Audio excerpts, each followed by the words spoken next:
Hi all. അപ്പൊ നമ്മുടെ പുതിയൊരു വീഡിയോയിലേക്ക് എല്ലാവർക്കും സ്വാഗതം. അപ്പൊ ഞാൻ മുംബൈയിലേക്ക് വന്നതിന് ശേഷം അമ്മയുടെ പച്ചക്കറികളുടെ വീഡിയോ ഒന്നും എനിക്ക് ഒരുപാടായിട്ട് അപ്ലോഡ് ചെയ്യാനായിട്ട് പറ്റിയിട്ടില്ല കേട്ടോ. അപ്പൊ ഞാൻ ഇപ്പൊ വന്നിരിക്കുന്നത് അങ്ങനെ ഒരു വീഡിയോ ആയിട്ടാണ്.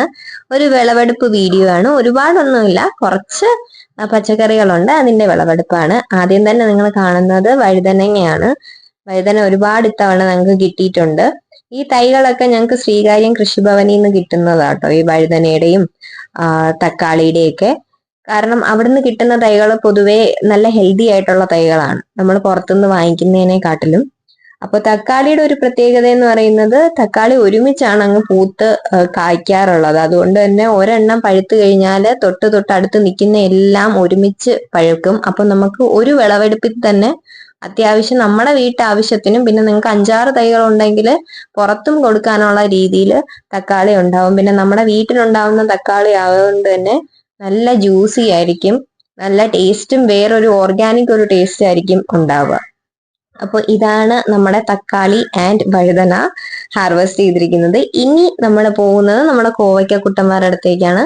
കോലിന്റെ ഒരു പ്രത്യേകത എന്ന് വെച്ചാൽ നിങ്ങൾക്ക് എല്ലാവർക്കും അറിയായിരിക്കും, നമ്മൾ ഒരുപാടൊന്നും കെയർ ചെയ്ത് വളർത്തേണ്ട ആവശ്യമില്ല. ഒരു വേരോ അല്ലെങ്കിൽ ഒരു തണ്ടോ നമ്മൾ കൊണ്ട് നട്ട് കഴിഞ്ഞു കഴിഞ്ഞാൽ ഒരുപാടൊന്നും കെയർ ചെയ്യാതെ തന്നെ അത് പൊടിച്ചു വന്നോളും. പിന്നെ അത്യാവശ്യം നല്ല രീതിയിൽ കായ്ക്കുകയും ചെയ്യും. നമുക്കിപ്പോ ഇന്ന് മെഴുക്ക് വരട്ടാൻ എടുക്കാം, നാളെ തോരൻ എടുക്കാം. നമ്മൾ എപ്പോ നമുക്ക് യൂസ് ചെയ്യേണ്ടതുണ്ടോ അപ്പൊ നമ്മൾ പറിച്ചെടുത്താൽ മതി. അപ്പൊ ഇത്തവണ ഞങ്ങൾക്ക് കോവലും അത്യാവശ്യം നല്ല രീതിയിൽ ഉണ്ടായിട്ടുണ്ട്.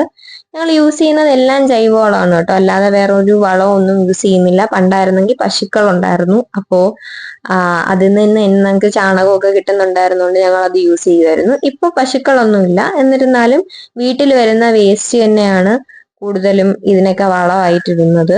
പിന്നെ ഒരു സന്തോഷമാണ്, നമ്മുടെ വീട്ടിൽ തന്നെ ഉണ്ടാകുന്ന പച്ചക്കറികൾ പറിച്ച് എന്തെങ്കിലുമൊക്കെ കറി ഉണ്ടാകുമ്പോൾ ആ കിട്ടുന്ന ഒരു സന്തോഷം അത് വേറെ തന്നെയാണ്. പിന്നെ നമുക്ക് വേറൊന്നും പേടിക്കാതെ നമുക്ക് കഴിക്കുകയും ചെയ്യാം. അപ്പോൾ ഇത്രയാണ് നമ്മുടെ വിളവെടുപ്പ് എന്ന് പറയുന്നത്. വീഡിയോ ഇഷ്ടപ്പെട്ടെങ്കിൽ ലൈക്ക് ചെയ്യുക, ഷെയർ ചെയ്യുക, സബ്സ്ക്രൈബ് ചെയ്യുക. ബൈ.